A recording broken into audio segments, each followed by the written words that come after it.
என் மனசில் பல எண்ணங்கள் தொடர்ந்து வந்துட்டே இருக்கு. அப்படி வரக்கூடாதுன்னு நான் விரும்புகிறேன், ஆனாலும் வந்துட்டே இருக்கு. இல்லை, நீங்கள் விரும்பினாலும் அதை நிறுத்த முடியாது. எந்த மாதிரியான எண்ணங்கள் வருது, எத்தனை தடவை அந்த எண்ணங்கள் வந்ததுன்னு நீங்கள் தெரிஞ்சுக்கணும். இது மனசுக்கு தான் வருது, உங்களுக்கு வரலை. இது அறிபவராக இருக்கிறவர் வேறு.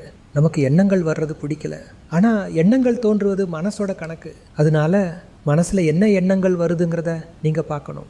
இதை பற்றி, அதை பற்றி, சாப்பாடை பற்றி, தூக்கத்தை பற்றி, படிப்பை பற்றின்னு இப்படி எத்தனை எண்ணங்கள், எந்த மாதிரியான எண்ணங்கள் வருதுங்கிறதையெல்லாம் தனியாக பார்க்கணும். அந்த மாதிரியான எண்ணங்கள் வந்தால் நான் ரொம்ப எரிச்சலாயிடுறேன். இல்லை, எரிச்சலடைய வேண்டாம். நம்ம அதை பார்ப்பதாலும் அறிவதாலும் நம்மளால் நிலையாக இருக்க முடியும். நம்ம விழிப்புணர்வாக இருக்கணும்.